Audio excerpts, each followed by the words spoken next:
Bismillahirrahmanirrahim. Assalamualaikum warahmatullahi wabarakatuh. Waalaikumsalam warahmatullahi wabarakatuh. Yang sama-sama kita hormati Bu Vera selaku guru penggerak angkatan Kabupaten Palawan. Kemudian bapak ibu-ibu juga merupakan nantinya semuanya kalau bisa kita itu jadi calon guru penggerak. Tidak hanya ini awal sudah ada di sekolah kita ini Bu Vera. Kemudian alhamdulillah kita masih diberikan karunia dan kesehatan. Sesudah agenda kita kemarin pada hari ini kita adakan yakni namanya aksi nyata budaya positif dari calon guru penggerak. Karena ini merupakan hal yang baru, kita pun juga baru bagi kita semuanya, dan juga bersyukur sudah ada di sekolah kita ini yang memberikan mindset perubahan nanti untuk kita semuanya. Kemudian tidak lupa selawat kita sampai dengan Nabi Sallallahu Alaihi Wasallam, ucapkan Allahumma sholli ala sayyidina Muhammad, nanti kita mendapat sapaan amin ya rabbal alamin. Ini dari lembaga penjamin mutu pendidikan. Karena waktu Bu Vera awalnya kemarin itu dinyatakan lulus calon guru penggerak, itu semua kepala sekolah yang ada sekolah itu calon guru penggerak, kepala sekolah dipanggil semuanya bertempatan dengan senpes atau kerinci ya, itu dihadiri oleh balai guru penggerak dari Pekanbaru. Situ kepala sekolah dan guru penggerak, dan namanya tuh praktek mengajar CPP. Karena ada dua di situ konsepnya. Bu Vera ini merupakan calon guru penggerak, satu lagi calon praktek pengajar. Hadir itu selama kami itu sampai 1 hari lah. Kalau Bu Vera agak lama pun agak malam mungkin gitu kan. Sekolah diberikan keringanan setelah MOU bagaimana program CPP dan CGP ini terlaksana di sekolah masing-masing. Nah, jadi makanya kami dipanggil MOU di sana untuk mendukung program dari Kementerian Pendidikan dan Riset Teknologi. Jadi untuk harapan kita semuanya untuk di sekolah kita, kalau dapat setiap angkatan itu nanti ada dari sekolah itu muncul CGP dan CPP yang lain. Itu harapan kita semuanya. Karena kemarin itu kalau kita melihat dari angkatan ke-7 kemarin, masalah kemarin itu 3 kelas, 2 kelas saya. 3 kelas kemarin itu dibagi 3 kelas. Itu mulai dari guru TK ke guru TK SMP. Bergabung itu semuanya. Ada situ calon praktik mengajar yang memberikan fasilitasi kepada CGP tersebut. CGP. Karena apapun nanti kata Bapak Ibu ke depannya, kami selaku dituakan di sekolah siap nanti memberikan bersama-sama. Kalau nanti misalnya ada nanti CPP, mungkin sekali-sekali saya siap menampung Ibu ke kesempatan lain, kan begitu. Nah, karena ini tidak sebenarnya kita saja, Bu. Mungkin ada di Kijang nanti kalian kuras, mungkin di mana pertalangan ke depannya. Nah, tergantung mana nanti ada calon guru penggerak di kecamatan mana. Gitu. Kalau kita CPP-nya itu semuanya sama-sama baik, sama-sama bagus pura ke depannya ini. Nah, itulah harapan kita semuanya untuk menambah bagaimana nanti kita ke depannya menambah ilmu kita untuk guru yang lebih baik dan berprofesional ke depannya. Semuanya ini bagus pura ini.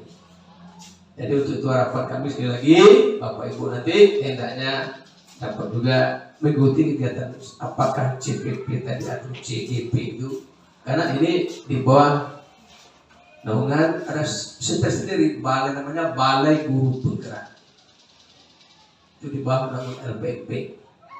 Kemarin kepalanya itu Bu Resti Bestari, sudah banyak satu di situ tuh guru-guru penggerak lain dari berbagai daerah yang ada di Provinsi Riau. Jadi untuk itu kepada CGP Vera Deni Setiawati dapat menyampaikan informasi, saling sharing, kita mengisi bersama di sini.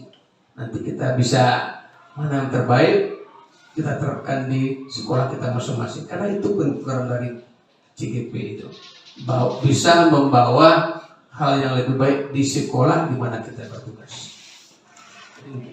Itu saja yang dapat kami sampaikan kepada kesempatan ini.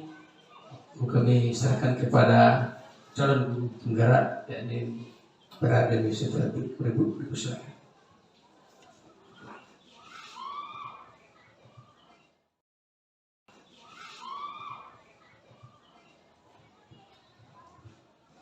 Terima kasih kepada Bapak Kepala Sekolah. Sebelumnya saya ingin mengucapkan terima kasih kepada Bapak Ibu yang telah menyempatkan waktunya. Mungkin Bapak Ibu, saya tahu Bapak Ibu sibuk untuk mengajar, mungkin ada yang sibuk dengan kegiatan lain, tetapi Bapak Ibu sudah menyempatkan waktunya untuk melaksanakan atau mengikuti kegiatan bersama saya, yaitu mengenai diseminasi program guru penggerak yang telah saya ikuti. Program guru penggerak ini yang saya ikuti itu ada 3 modul, ada modul 1, modul 2, dan modul 3, di mana saya masih sampai modul 1.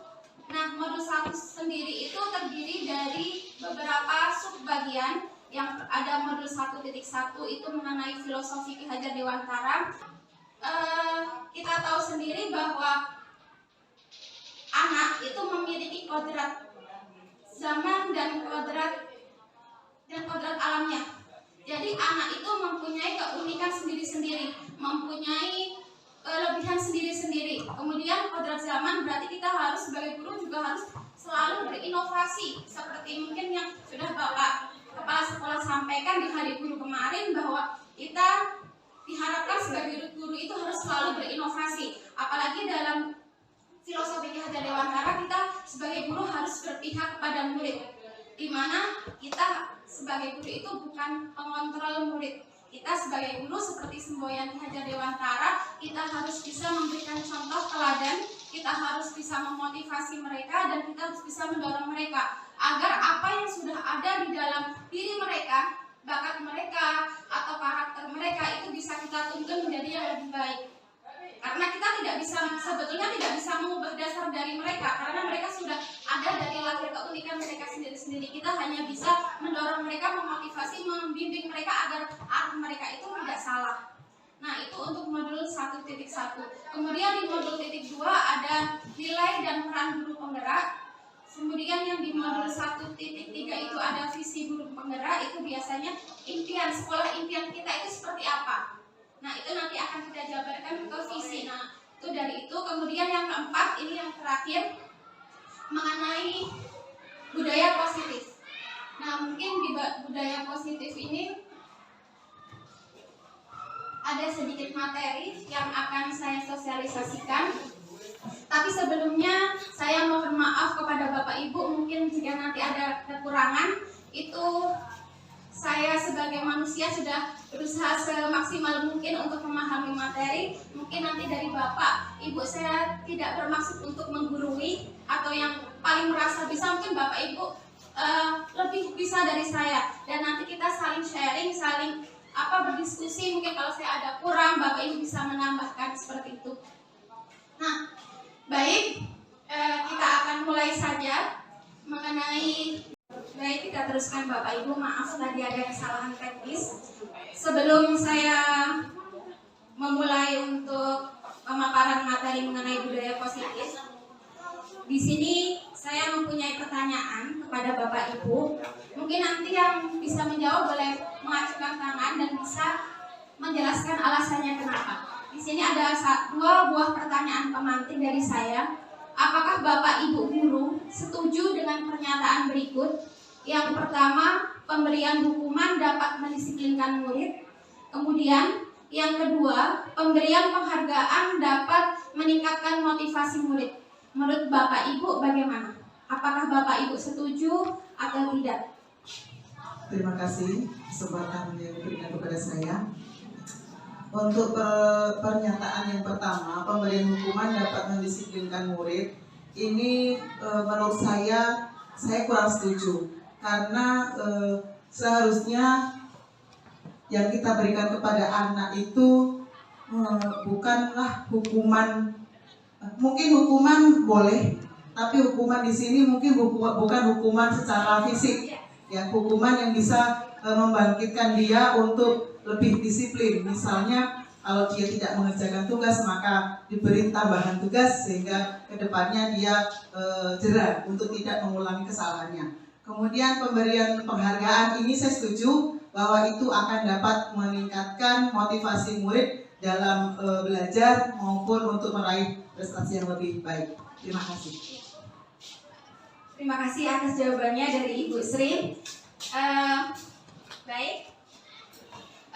Menurut Ibu Sri bahwa pemberian hukuman, tetapi bukan hukuman yang negatif ya Bapak Ibu. Di sini maksudnya pemberian hukuman yang positif, di mana bukan pemberian hukuman secara fisik ataupun verbal, tetapi mungkin dari seperti konsekuensi ya Bapak Ibu ya. Seperti konsekuensi seperti itu lebih dapat mendisiplinkan murid. Kemudian yang kedua, penghargaan dapat meningkatkan motivasi murid. Menurut Ibu Sri, Ibu setuju dengan pernyataan tersebut. Baik, untuk menjawab dua pertanyaan tersebut, kita akan mempelajari materi selanjutnya mengenai budaya positif yang nantinya akan menjawab dua pertanyaan tersebut di depan tadi. Nah, sebetulnya budaya positif itu apa sih? Apakah budaya positif itu sudah diterapkan di sekolah kita? Nah, budaya positif itu merupakan nilai-nilai dan kebiasaan-kebiasaan sekolah yang berpihak pada murid agar mereka dapat berkembang menjadi pribadi yang kritis, penuh hormat dan bertanggung jawab. Sebetulnya kalau saya lihat selama saya mengajar di sini selama 6 bulan, sudah ada beberapa kegiatan yang sudah menuju ke budaya positif. Mungkin kalau kita sebelum saya mempelajari mengenai modul ini, saya nggak tahu kalau itu merupakan budaya positif. Itu namanya budaya positif. Tetapi setelah saya mempelajari, oh ternyata itu salah satu bentuk budaya positif. Contohnya kalau misalkan kita sebelum mengajar kita berdoa dulu, memberi salam, memberi contoh yang baik kepada anak, kemudian adanya sholat berjamaah bersama. Sebetulnya itu salah satu contoh budaya positif yang sudah diterapkan di sekolah kita. Nah, untuk selanjutnya saya harapkan bisa menambah kegiatan-kegiatan budaya positif lagi yang bisa meningkatkan kebiasaan-kebiasaan positif sehingga dapat berdampak baik kepada karakter-karakter anak. Secara tidak langsung itu sebetulnya kebiasaan-kebiasaan itu tertanam di dalam diri anak tersebut. Nah, baik, selanjutnya di sini budaya positif yang akan kita pelajari, yang sudah saya pelajari, ini ada 6. Yang pertama itu disiplin positif dan nilai-nilai kebajikan universal. Kemudian yang kedua teori motivasi, hukuman, penghargaan dan restitusi. Yang ketiga mengenai keyakinan kelas. Yang keempat mengenai kebutuhan dasar dan dunia berkualitas. Di mana kebutuhan dasar itu ada 5. Yang pertama untuk bertahan hidup, yang kedua itu untuk diterima seperti cinta dan kasih sayang, perhatian, dan yang ketiga ada pengakuan dan kemampuan atau pengakuan atas kemampuan atau penguasaan. Yang keempat akan pilihan atau kebebasan, dan yang kelima untuk merasa senang atau untuk kesenangan. Selanjutnya yang kelima mengenai restitusi 5 posisi kontrol. Jadi di sini guru mempunyai 5 posisi kontrol. Yang pertama sebagai penghukum, yang kedua sebagai pembuat rasa bersalah, yang ketiga sebagai teman, yang keempat sebagai pemantau, dan yang kelima sebagai manajer. Kemudian untuk yang keenam restitusi yang kedua yaitu mengenai segitiga restitusi. Nah, itu beberapa materi yang akan kita pelajari mengenai budaya positif. Baik, selanjutnya kita akan masuk ke perubahan paradigma. Ini ada suatu kegiatan Dan kegiatan ini juga telah saya lakukan di program guru penggerak mengenai kegiatan Cobalah Buka. Nah, di sini saya minta kepada 2 orang bapak atau ibu guru yang bersedia untuk maju ke depan untuk melaksanakan kegiatan yang ada di depan. Siapa kira-kira yang mau untuk ke depan? Bu Ah sama Bu Ani, ya boleh.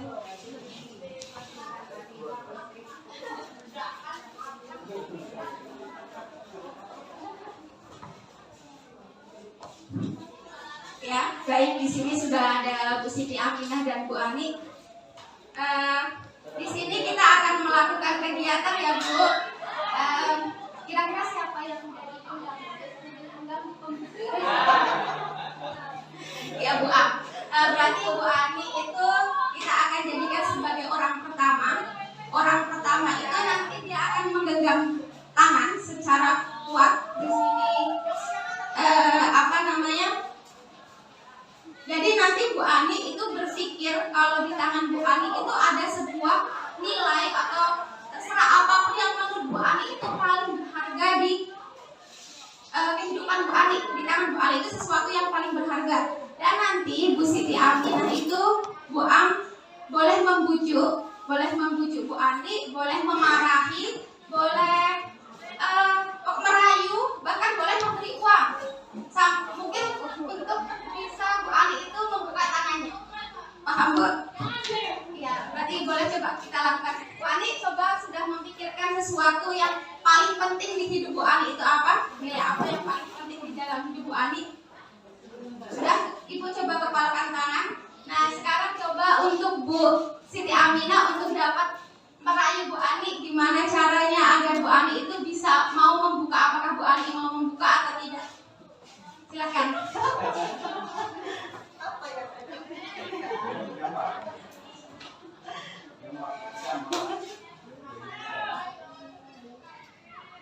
Boleh saya tahu?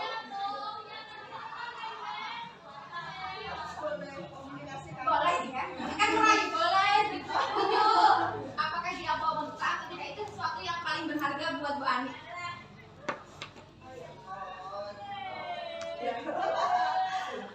Apa isinya di dalam? Iya. Apakah isinya di dalam? Mau kasih tahu? Tidak dulu. Alasannya kenapa? Ini juga punya sesuatu. Kita bicara bisa. Siapa tahu yang dibilang tadi lebih bagus yang dibilang. Kenapa?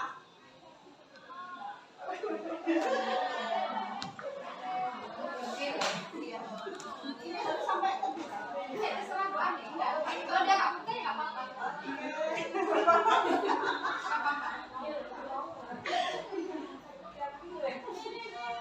boleh tahu nggak? Boleh tebak? Oke, berkaitan dengan apa? Kira-kira atau sesuatu dalam artian nominal atau benda. Bisa benda, bisa bukan. Kalau ibu tebak ya, kalau nanti benda boleh diperlihatkan. Oke, ini maksudnya sebentar anak atau kalau di kepala saya ada sesuatu.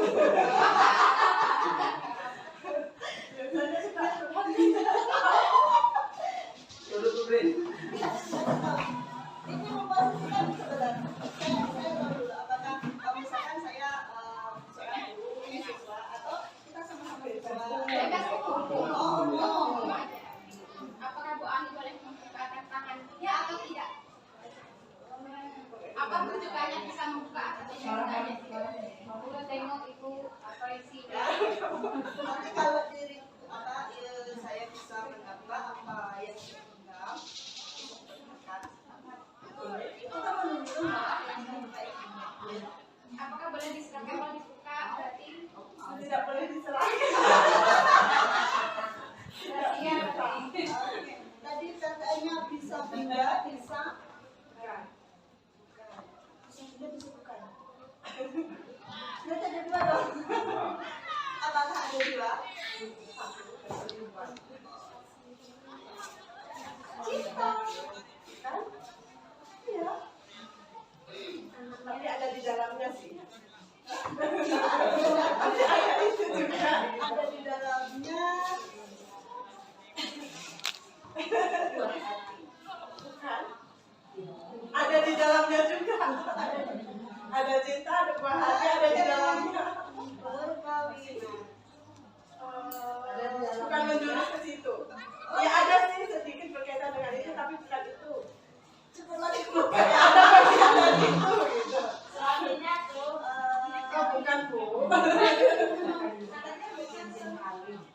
Nggak ada gitu.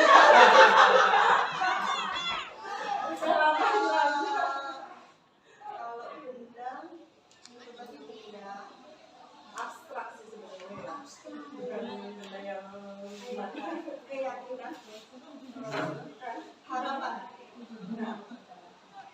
Nggak terbuka dong nanti. Harus tetap ya. Terbuka tak apa-apa. Iya. Selesai itu kan. Oke. Karena saya tidak tahu tadi bisa nggak ngasih saya waktu sedikit aja untuk memastikan biar bisa presentasinya ke bunda atau ke yang bukan bunda. Ya dari situ kan tadi saya menebak tentang buah hati cinta ada di situ ya kan. Perkawinan juga ada di situ.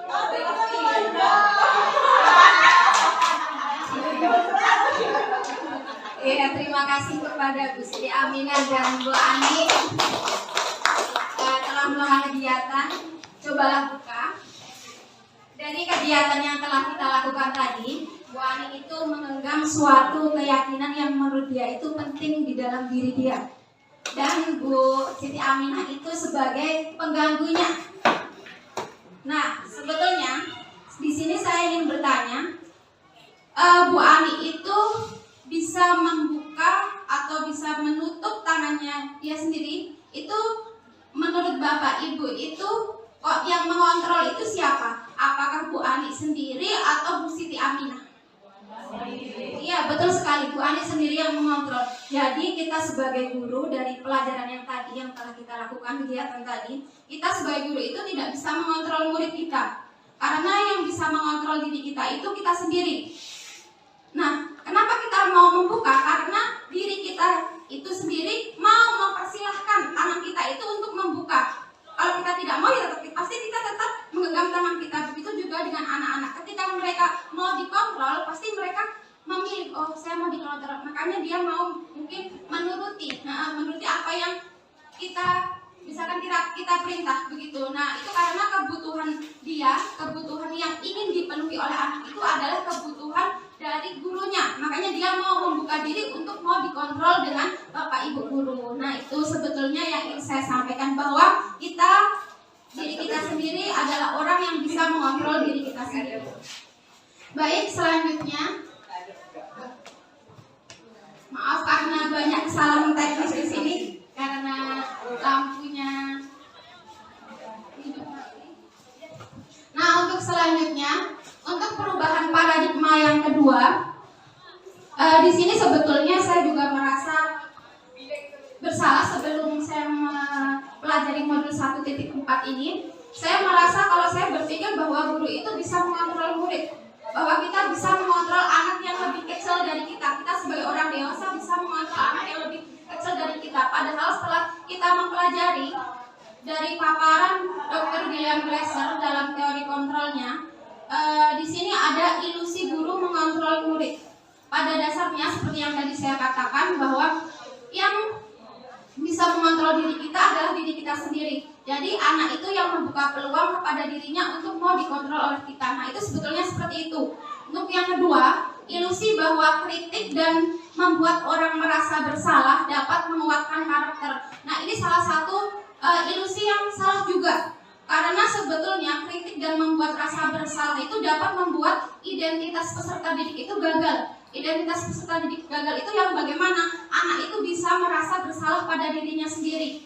Mereka menjadi rendah diri, mereka jadi malu, kadang minder. Karena mungkin kalau kita sebagai guru kadang menyindir, kita tidak tahu kalau kata-kata itu sebetulnya menyindir mereka dengan kalimat-kalimat halus, padahal mereka di hati mereka membuat hati mereka itu sakit, bahkan mungkin mereka jadi merasa rendah diri, jadi tidak mau berkreasi lagi. Mungkin pas pelajaran IPA dengan saya melakukan seperti itu, jadi mereka jadi malas di pelajaran sama, pasti diam saja, tidak mau memberikan pendapatnya karena mereka merasa takut duluan untuk mengungkapkan apa yang mereka inginkan, seperti itu. Untuk yang ketiga, ilusi bahwa semua penguatan positif itu efektif dan bermanfaat. Nah, ini penguatan positif itu seperti pujian atau penghargaan itu sebetulnya efektif, tapi efektifnya itu hanya pada jangka pendek. Karena anak itu merasa, oh nanti saya pasti akan dapat pujian, seperti itu. Jadi bukan dari dalam diri mereka sendiri. Ini seperti yang kemarin ini baru terjadi. Saya melihat salah satu status WA dari tetangga saya sendiri. Anaknya itu mendapatkan hadiah, kemarin baru terima rapor di MDA, mendapatkan hadiah. Kemudian dia foto dan terjadi percakapan, di situ ditulis antara anaknya dengan ibunya. Nah, anaknya bilang seperti ini, "Mah, kok di SD saya nggak dapat hadiah apa-apa ya, udah nggak ada peringkat atau apa," seperti itu kan. Di MDA masih ada, saya dapat hadiah lagi peringkat 1 gitu kan. Ya udahlah, saya mau belajar aja di MDA, saya nggak mau belajar lagi di SD, saya mau malas aja kan nggak dapat hadiah, kata dia seperti itu. Kemudian ibunya tanya, sebetulnya penghapusan penghargaan di SD itu baik atau tidak sih, kok anak saya jadi berpikiran seperti itu. Nah, mungkin kalau penghargaan atau pemberian pujian untuk jangka pendek mungkin bisa memotivasi siswa, tetapi kalau untuk jangka panjang mereka akan selalu bergantung terhadap pujian dan penghargaan tersebut, bukan dari motivasi dalam diri mereka sendiri. Selanjutnya mungkin dalam pemberian pujian itu lebih baik kalau misalkan kita berikan kepada semua anak, karena anak itu kan kadang mempunyai keunikan sendiri, kelebihan sendiri. Walaupun tadinya mungkin kita anggap anak itu kurang bisa, tapi di pelajaran tertentu dia bisa, misalkan dia bisa menggambar atau apa, bagus sekali ya gambarmu, begitu kan, kadang dia merasa lebih termotivasi. Tapi dalam pujian itu biasanya kita pemberiannya itu konsisten, jangan hanya satu anak aja, pasti mereka yang lain akan merasa iri, kadang mematikan kreativitas juga, paling anak itu lagi nanti yang ditunjuk, seperti itu. Nah, itu biasanya di ilusi bahwa penguatan positif atau pemberian pujian bisa berefektif dan bermanfaat. Kemudian yang keempat, ilusi bahwa orang dewasa memiliki hak untuk memaksa. Nah, ini sebetulnya kita tidak boleh sebagai orang dewasa itu untuk memaksa anak-anak, apalagi murid kita. Murid kita itu bukan kertas kosong yang harus kita isi, kita coret-coret seperti yang ingin kita inginkan, tetapi kita harus membimbing mereka untuk menjadi lebih baik lagi. Baik, selanjutnya untuk perubahan paradigma selanjutnya, kita juga harus berubah paradigma kita, pemikiran kita dari stimulus respon menjadi teori kontrol seperti tadi yang sudah dijelaskan oleh Bapak William Glaser, di mana kalau stimulus respon itu realitas atau kebutuhan kita sama. Jadi kita memandang setiap orang itu mempunyai kebutuhan sama. Jadi kita harus mengubah pemikiran tersebut menjadi kebutuhan kita setiap orang itu berbeda. Kemudian yang kedua, semua orang melihat hal yang sama.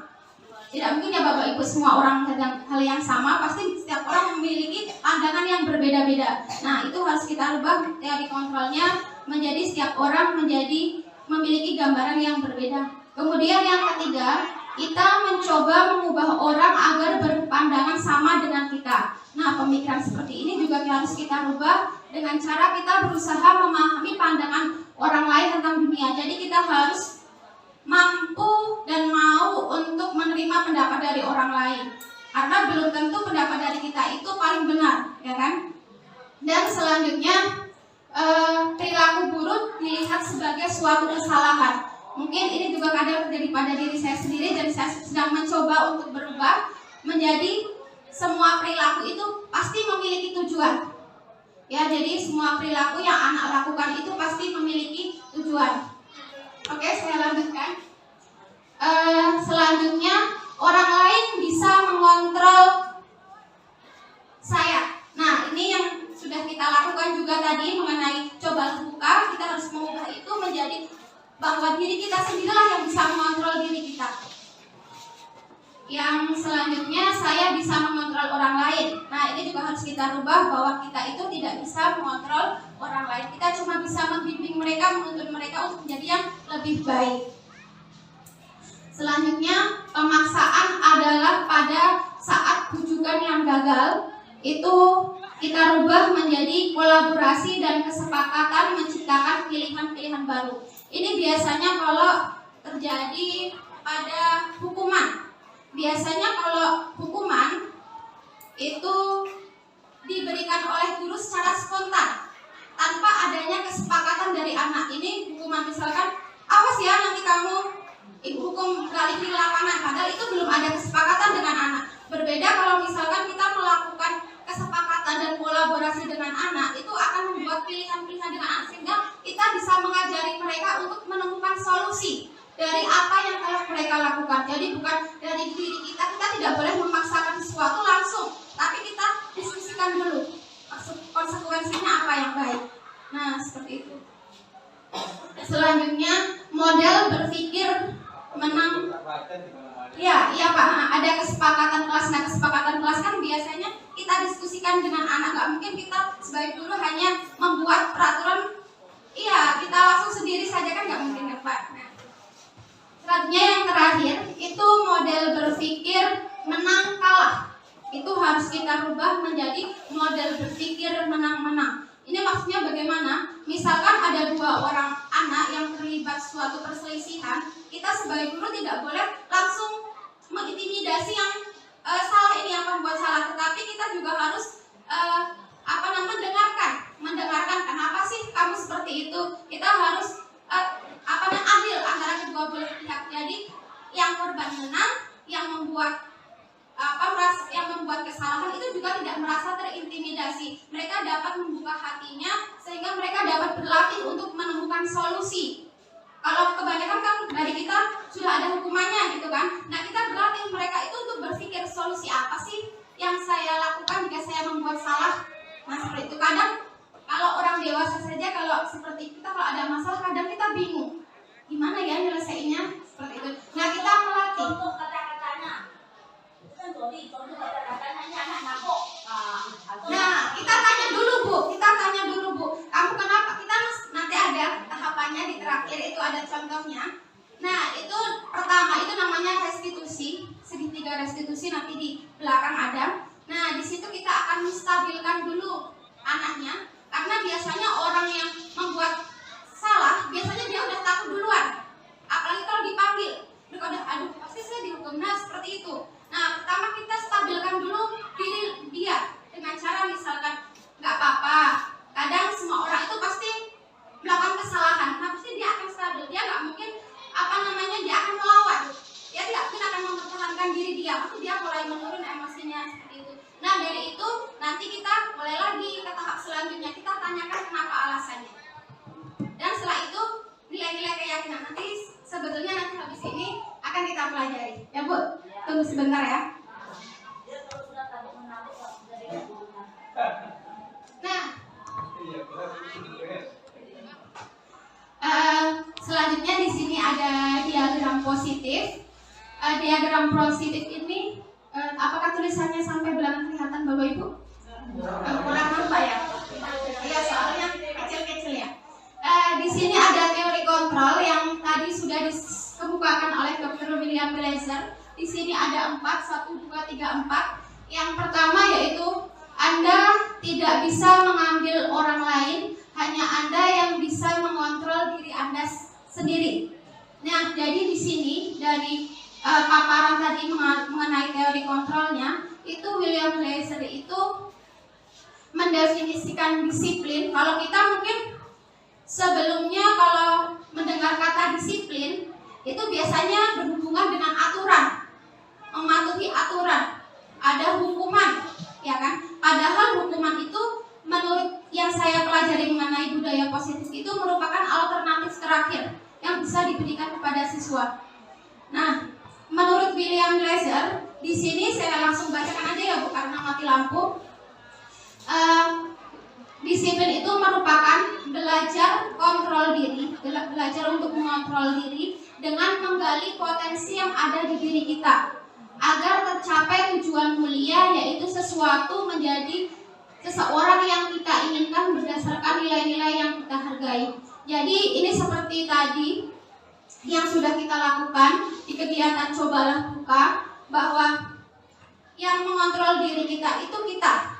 Dan di dalam diri kita itu ada motivasi untuk mengontrol di diri kita, itu namanya motivasi internal, motivasi yang ada berasal dari dalam diri kita. Nah, motivasi itu yang merupakan salah satu faktor paling berpengaruh dalam budaya positif.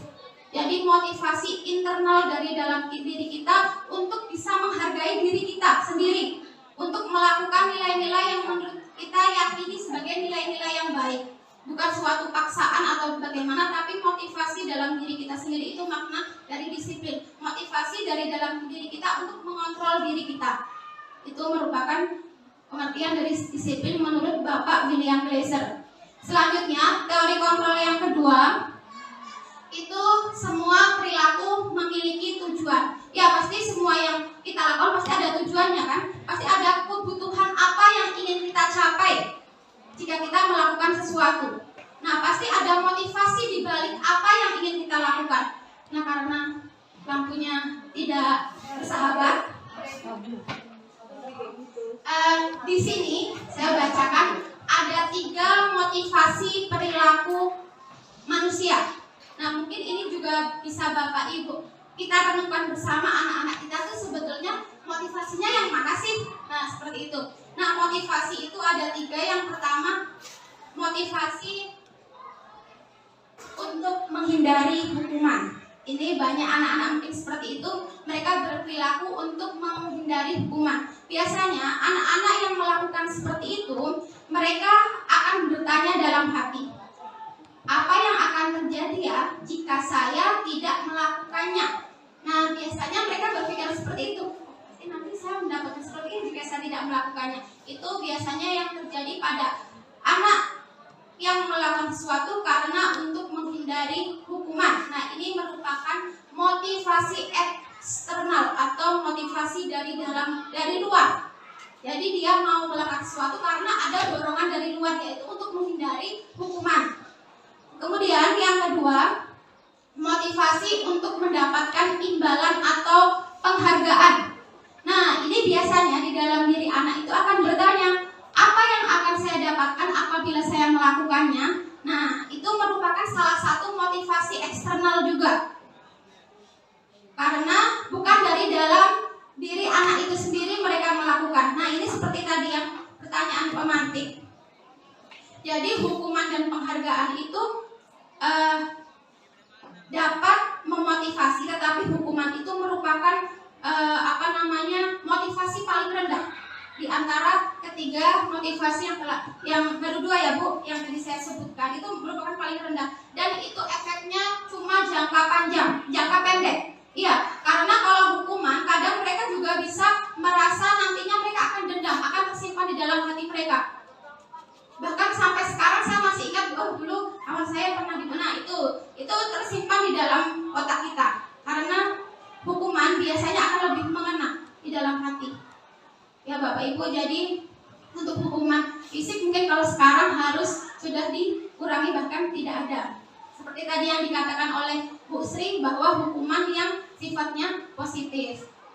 Kemudian untuk teori motivasi yang ketiga, yaitu untuk menjadi orang yang mereka inginkan dan menghargai diri sendiri dengan nilai-nilai yang mereka percaya. Jadi kalau anak itu sesuatu yang berasal dari diri mereka sendiri, mereka akan percaya, saya ingin jadi orang seperti apa ya? dalam hati mereka, saya akan menjadi seorang seperti apa bila saya melakukannya. Itu kalau adanya motivasi dalam diri mereka. Nah, itu namanya motivasi internal atau intrinsik yang berasal dari dalam diri, dan itu merupakan tujuan dari disiplin yang tadi saya katakan. Disiplin itu bertujuan untuk meningkatkan atau memunculkan motivasi dalam diri anak untuk mau melakukan sesuatu yang sesuai dengan nilai-nilai yang mereka yakini baik. Dan selanjutnya,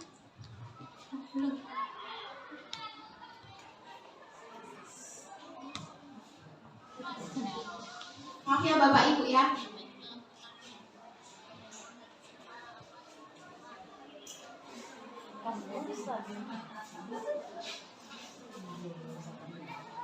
Langsung saja lah ya. Selanjutnya, dari tadi saya berkata mengenai nilai-nilai kebajikan. Sebetulnya nilai-nilai kebajikan itu apa sih? Nilai-nilai kebajikan itu sifat-sifat positif manusia yang merupakan tujuan mulia yang ingin kita capai. Itu namanya nilai-nilai kebajikan. Contohnya, yang pertama itu ada profil pelajar Pancasila. Apakah Bapak Ibu pernah dengar profil pelajar Pancasila? Ya, profil pelajar Pancasila itu merupakan salah satu nilai-nilai atau karakter yang harus kita bangun di sekolah. Apalagi nanti di kurikulum Merdeka pasti kita akan sering mendengar profil pelajar Pancasila itu sendiri. Nah, di dalam profil pelajar Pancasila itu ada 6 nilai. Yang pertama ada beriman dan bertakwa. Yang kedua ada mandiri. Yang ketiga ada bernalar kritis. Yang keempat ada kebinekaan global. Yang kelima ada gotong royong. Dan yang keenam kreatif. Itu merupakan nilai-nilai dari profil pelajar Pancasila. Kemudian nilai-nilai lain selain yang ada di pelajar Pancasila itu ada tanggung jawab, ada komitmen, dapat dipercaya, jujur, rasa hormat, disiplin, semangat, dan mungkin masih banyak lagi yang bisa kita cari. Nilai-nilai apa yang baik yang bisa kita ambil di kehidupan atau ada yang ada di sekitar kita. Nah, selanjutnya ini mengenai keyakinan kelas. Mungkin saya sendiri ini merupakan pelajaran yang baru bagi saya mengenai keyakinan kelas, karena sebelumnya saya biasanya mungkin kita itu biasanya membuat kesepakatan kelas, ya kan, bukan keyakinan kelas. Tapi di sini saya diajari untuk membuat keyakinan kelas. Keyakinan kelas itu apa? Keyakinan kelas itu nilai-nilai kebajikan, nilai-nilai yang tadi yang sudah saya sebutkan contohnya, yang telah disepakati bersama secara universal terlepas dari latar belakang suku, bahasa, dan agama. Dan menurut dosen, suatu keyakinan akan lebih memotivasi seseorang dari dalam diri. Seseorang akan lebih bersemangat untuk menjalankan keyakinannya daripada hanya sekedar mengikuti serangkaian peraturan. Nah, dalam pembuatan keyakinan kelas itu, ini bisa Bapak Ibu lihat di sini. Itu yang pertama, keyakinan kelas itu dibentuk dari peraturan kelas dahulu atau kesepakatan kelas.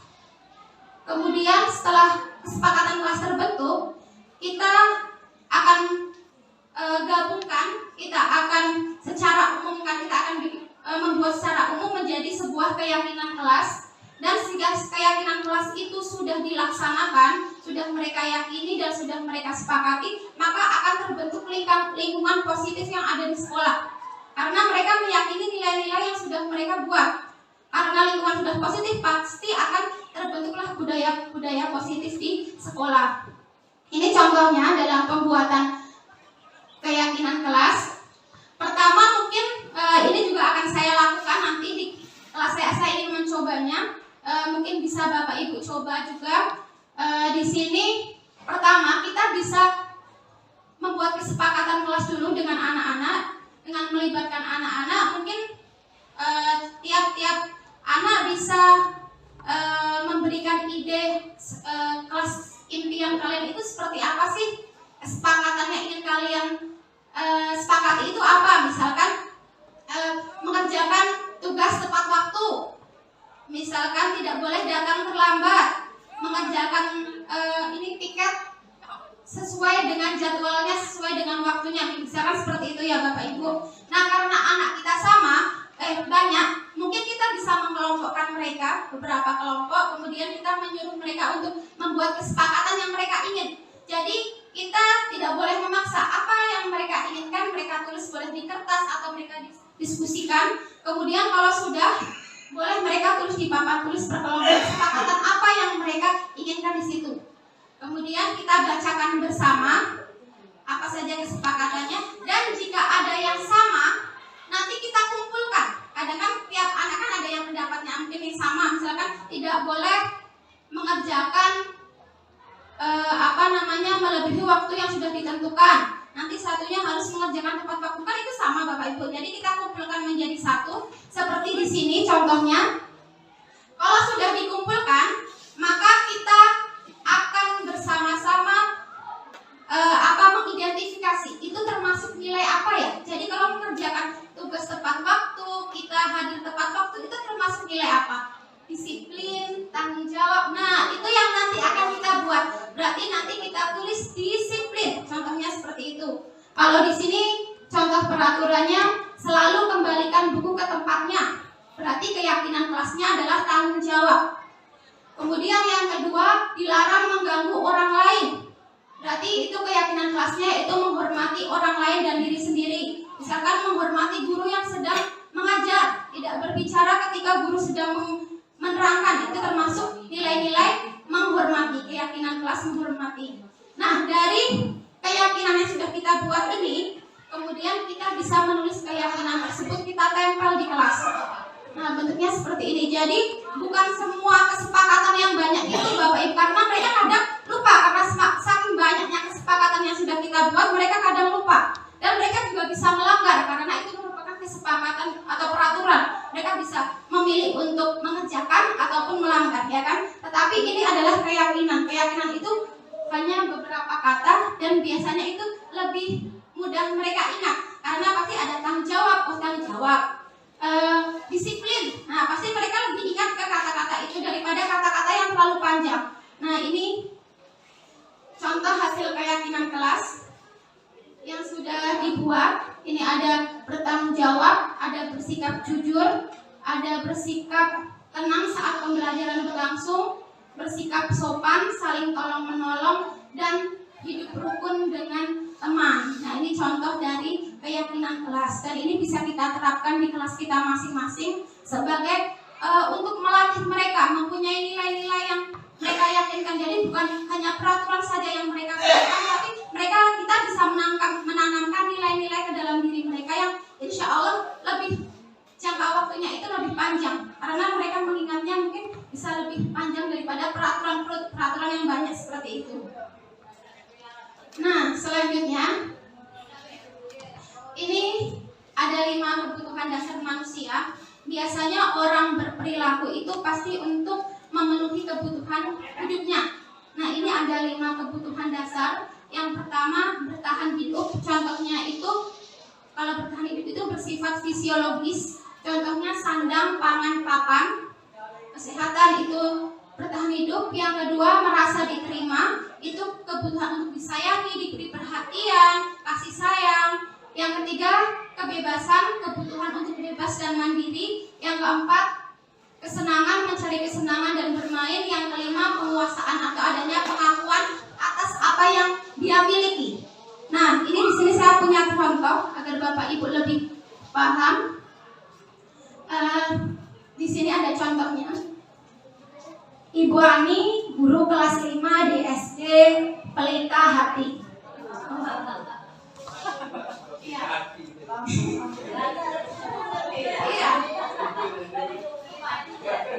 Saya teruskan ya Bapak Ibu. Ibu Ani, guru kelas 5 di SD Pelita Hati, sedang bingung menghadapi ulah salah satu muridnya di kelas yang bernama Agus. Beberapa anak telah datang dan mengeluhkan Agus yang seringkali meminta bekal makan siang mereka dengan paksa. Jika Anda menghadapi situasi seperti itu, apa yang Anda lakukan? Menurut Anda kira-kira apa alasan Agus melakukan itu?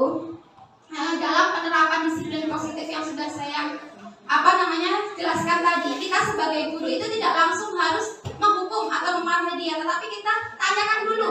Iya, kita tanya kenapa dia seperti itu. Nah, di sini ada 5 opsi yang bisa kita jabarkan. Kebutuhan apa sih yang sebetulnya dia perlukan?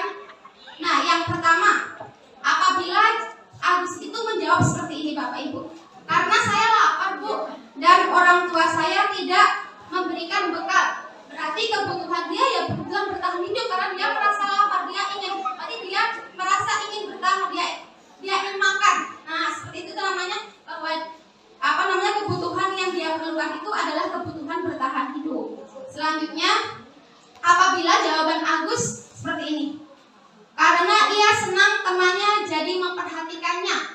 Dia nakal karena pengen diperhatikan temannya. Jadi kebutuhan dia itu cinta dan kasih sayang, perhatian. Dia ingin perhatian dari kawannya, makanya dia nakal. Nah, jadi kita sebagai guru harus mengetahui kebutuhan dia dulu. Kemudian yang ketiga, apabila jawaban Agus, ia ingin merasa hebat karena temannya menjadi takut. Nah, kan bisa kan kita ngambil terus takut, biasanya kayak gitu. Nah, berarti itu kebutuhan yang dia butuhkan itu kebutuhan penguasaan atau pengakuan atas kehebatan dia. Dia ingin ingin diakui kekuatannya, seperti itu. Kemudian yang keempat, apabila jawaban Agus karena iseng dan senang menikmati ekspresi wajah temannya. Jadi gimana? Dia merasa senang. Nah, itu berarti kebutuhan yang dia kurang atau ingin dia penuhi adalah kebutuhan kesenangan. Dia ingin menyenangkan diri dia, karena kebutuhan itu tidak terpenuhi. Selanjutnya yang kelima, apabila Agus merasa bosan, misalkan ibunya masih menu itu terus, nah makanya dia minta kawannya. Nah, itu namanya kebutuhan akan kebebasan. Dia ingin memilih, maka seharusnya mungkin dia bilang sama ibunya, Bu, saya ganti menu, seperti itu. Nah, itu adalah 5 kebutuhan dasar manusia. Itu contoh pada murid yang beraya. Contoh pada guru itu ada juga yang itu ya. Iya, pasti kan setiap orang itu kan kebutuhan dasar manusia. Kayak ibu pasti melakukan sesuatu pasti ada tujuannya. Dan tujuannya pasti untuk melengkapi kebutuhannya ibu. Belum dapatkan, pasti seperti itu. Kalau yang udah kita dapatkan nggak mungkin kita melakukan sesuatu, iya kan?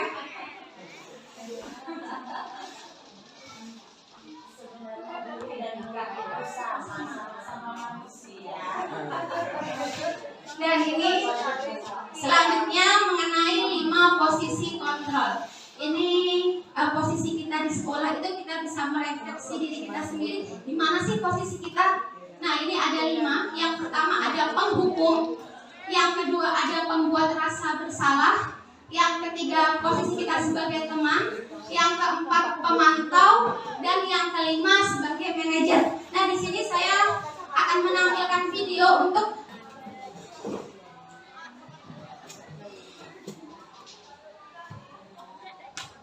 cara mengenali dirinya. Pada video kali ini,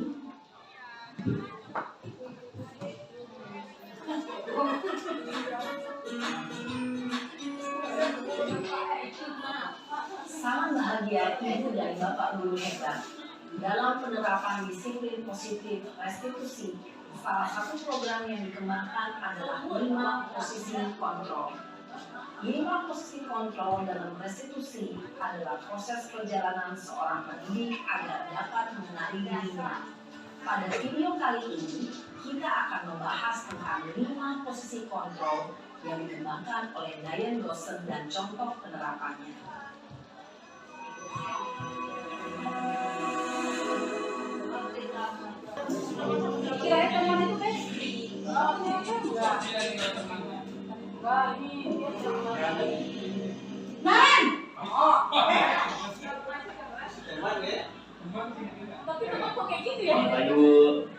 Wah, sudah jam berapa ini, Nak?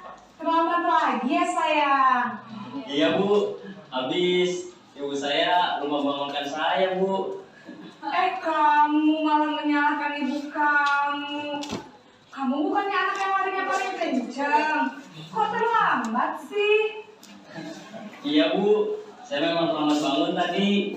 Jadi biarpun saya lari kencang, tetap gak kekejar, Bu. Ya sudah sana, nanti lain kali larinya lebih kencang lagi ya, biar gak terlambat lagi. Bikin seneng ibu, demi ibu. Bisa kan? Bisa lah, Bu. Ya sudah sana masuk kelas. Ibu beresin urusan absen kamu.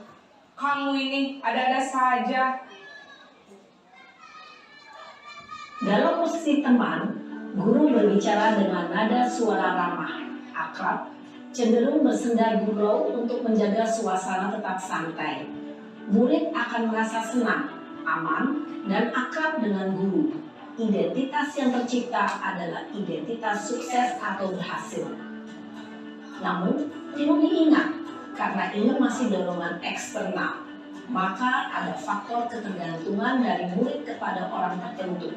Di sini guru aksennya, sehingga di lain waktu murid bisa berperilaku baik, namun hanya kepada orang-orang tertentu saja.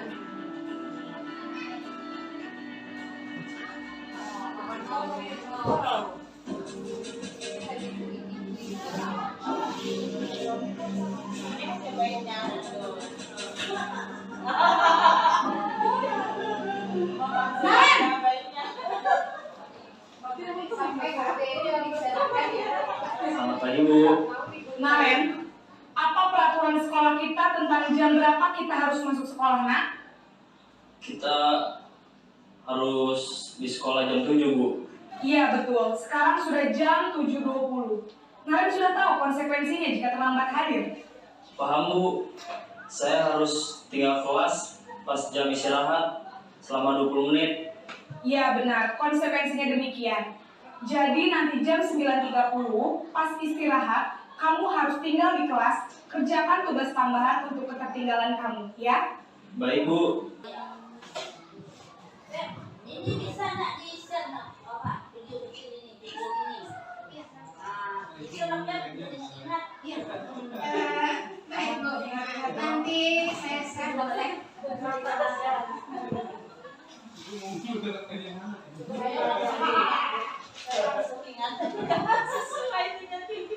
Nah, itu tadi video yang sudah memperlihatkan 5 posisi kontrol dan kita bisa merefleksikan diri kita berada di mana, dan tujuan dari disiplin positif ini sendiri kita disarankan atau diharapkan untuk mencapai posisi manajer, di mana kita harus membersamai murid untuk mencari solusi secara bersama-sama.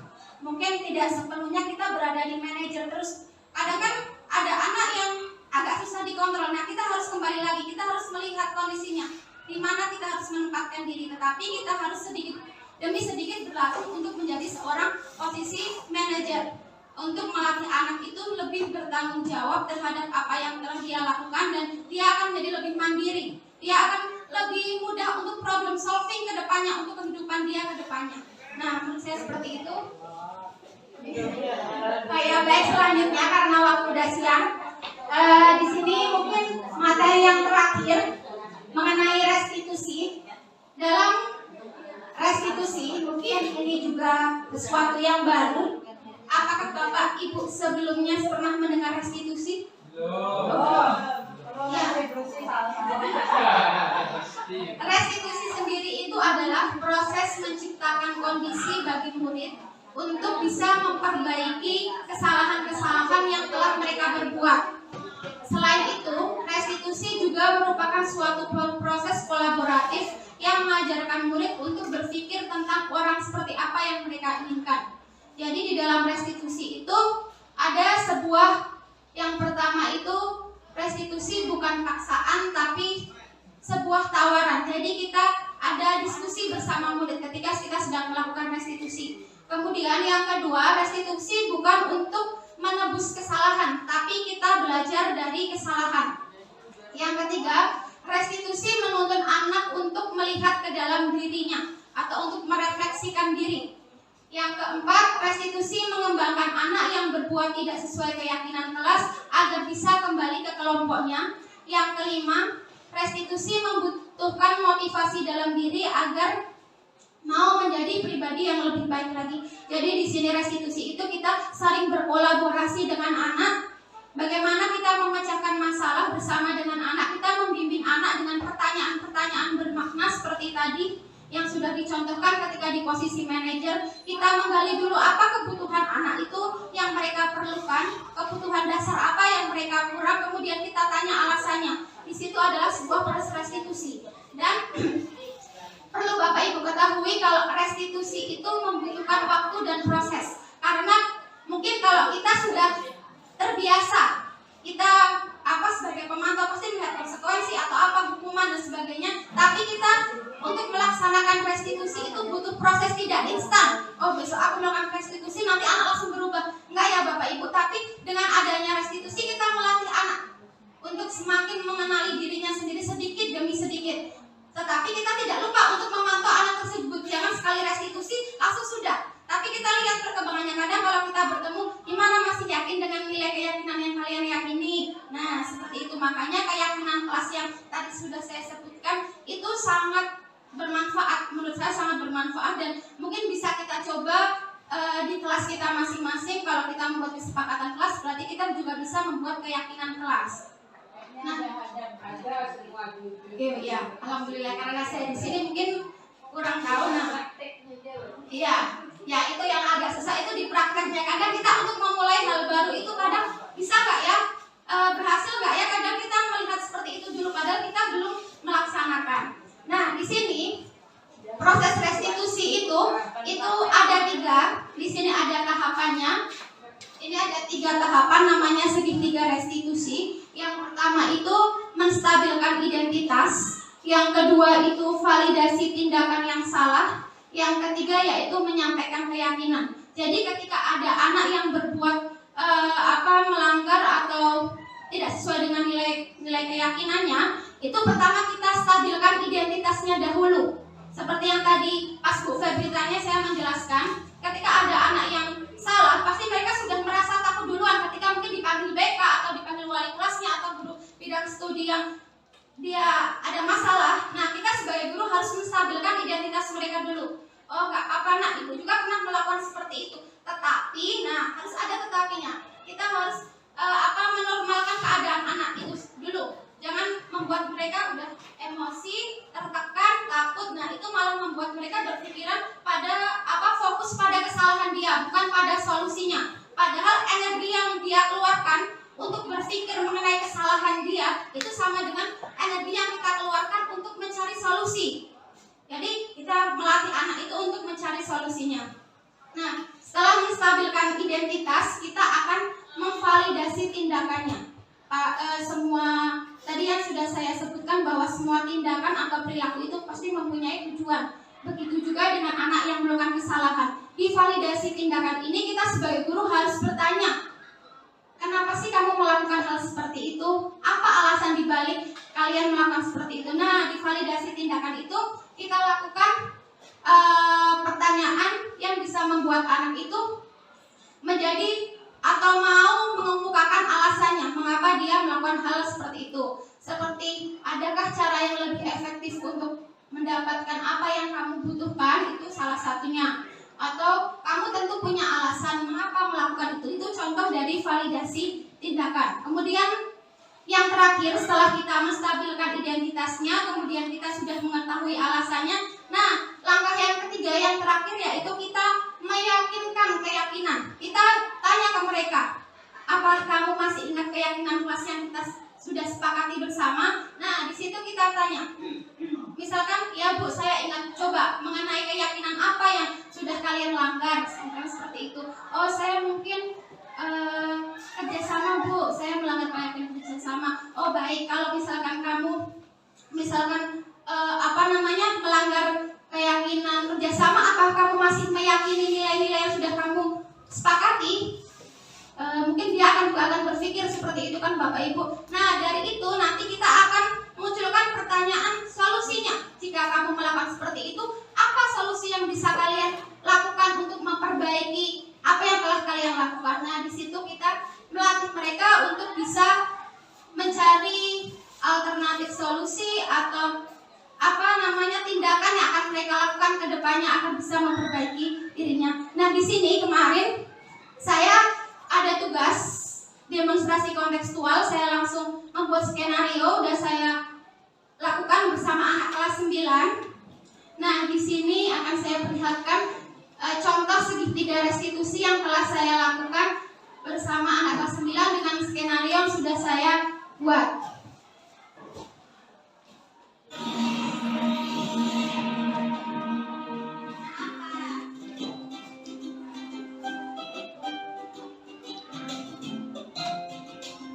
Jadi ada kasus satu ketika sedang gotong royong, ternyata di sini ada seorang anak yang tidak mau ikut gotong royong.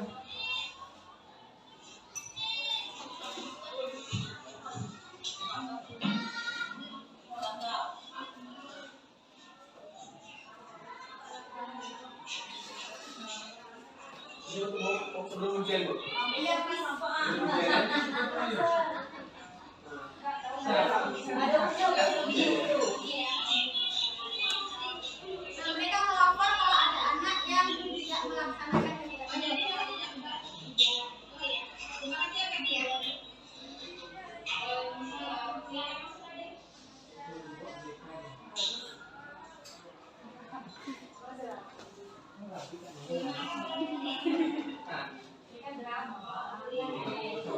Salah satu contoh yang sudah saya lakukan bersama salah satu anak kita.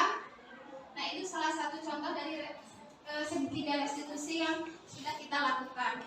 Nah, di sini kemarin saya juga sempat meminta refleksi dari Radit.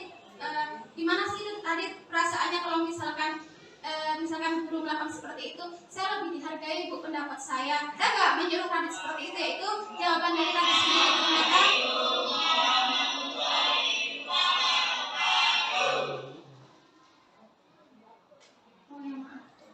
Nah, ternyata Radit sendiri merasa, oh, saya menjadi pendapat saya dihargai, Bu. Saya menjadi lebih tahu itu kesalahan saya dan saya tahu solusi dari permasalahan saya. Nah, itu seperti itu contoh dari restitusi. Baik, mungkin itu saja sedikit. Oh, banyak mungkin ya Bapak Ibu, karena sudah terlalu lama saya memaparkan materi. Saya sangat mohon maaf di sini apabila saya mengganggu waktu Ibu yang sangat berharga. Mungkin itu saja yang bisa saya paparkan. Saya mohon maaf jika ada kekurangan dalam menyampaikan materi ataupun dalam memberikan penjelasan. Mungkin dari Bapak Ibu ada yang ingin bertanya atau ingin menambahi. Barangkali di sini saya ada kekurangan atau bagaimana. Mungkin sebagai refleksi diri saya persilahkan kepada Bapak Ibu.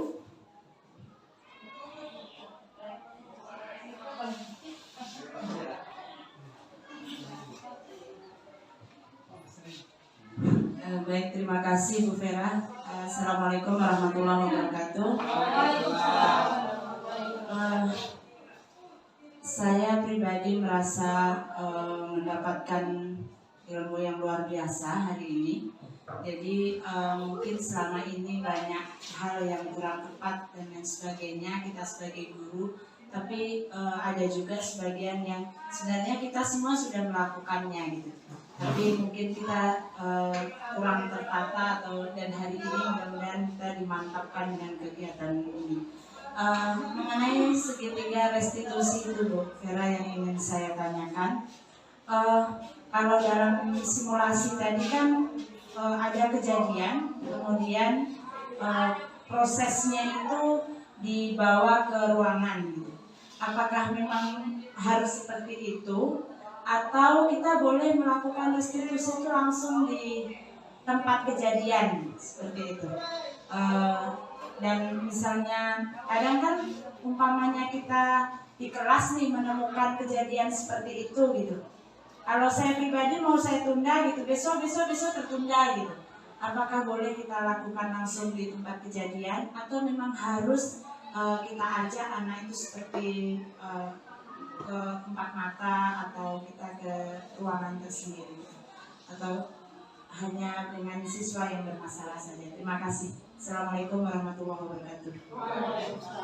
Waalaikumsalam warahmatullahi wabarakatuh. Baik, terima kasih kepada Bu Wahyu.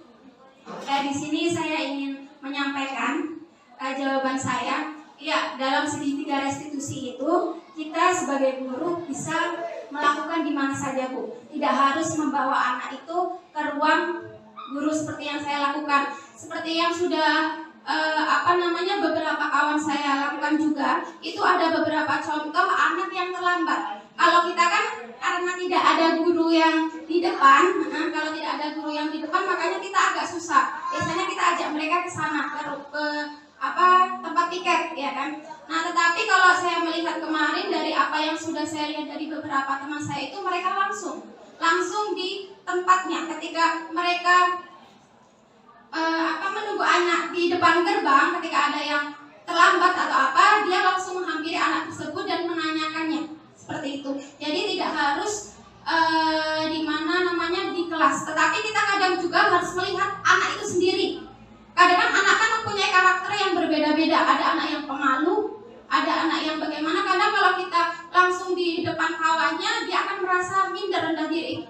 Saya dipanggil, nanti dia akan merasa rendah diri gitu kan, Bu. Makanya mungkin kita melihat kondisi anak juga.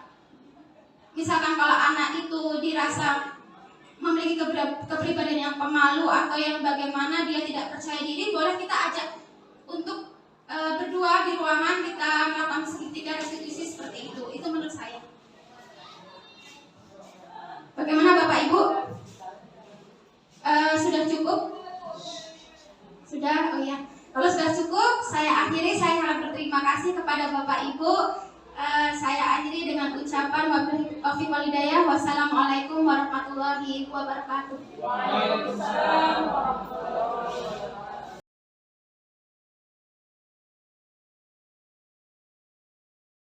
Assalamualaikum warahmatullahi wabarakatuh. Waalaikumsalam warahmatullahi wabarakatuh. Baik, pada pertemuan kali ini kita di semester baru, semester 2 ya. Dari semester 1 kemarin nanti kalian bisa lihat hasilnya seperti apa, kalian bisa evaluasi dan bisa untuk refleksi ke depan bagaimana sebaiknya kalian bisa meningkatkan diri lebih baik lagi. Nah, pada kesempatan kali ini mungkin kita belajar Ibu sebagai wali kelas akan membuat suatu keyakinan kelas. Mungkin kalian masih bertanya-tanya, pernah dengar keyakinan kelas? Tidak ada keyakinan kelas kan? Tidak pernah, belum pernah? Belum. Kalau menurut kalian itu peraturan itu biasanya berhubungan dengan peraturan, aturan itu hubungannya dengan apa?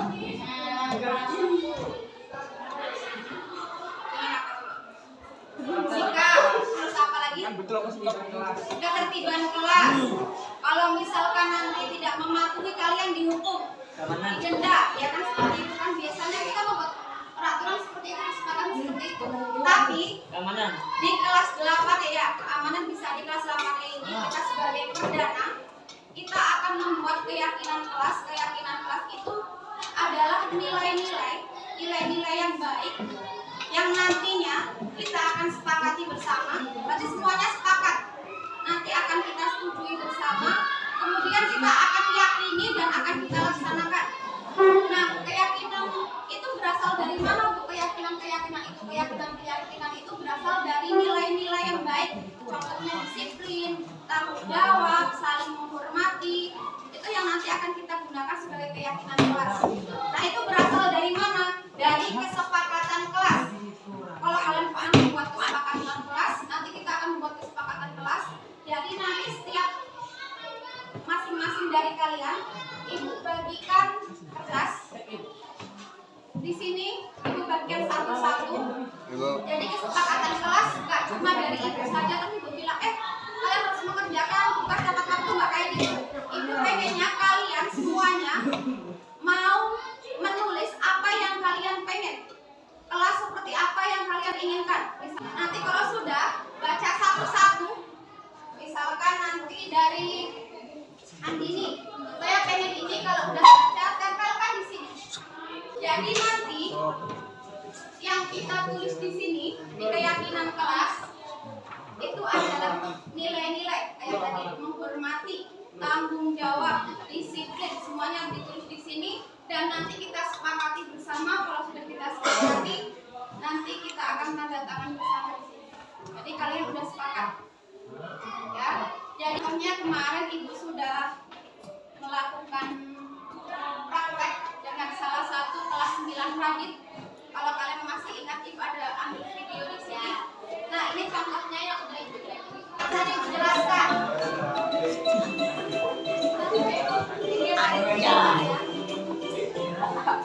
Tolong dengarkan nanti percakapannya ya. Dengan adanya nilai keyakinan ini, jadi ibu nggak menghukum kalian, tapi ibu sama-sama dengan kalian nanti akan mencari solusi. Kalau Apa yang dekat Selebih rambut kamu, Mas. harus piket setiap hari dan kita harus piket setiap hari dan menjaga kebersihan kelas. Kalian sepakat? Enggak, gini aja. Sama tanggung jawab. Yang piket terus tuh. Itu gak bener. Yang bilang,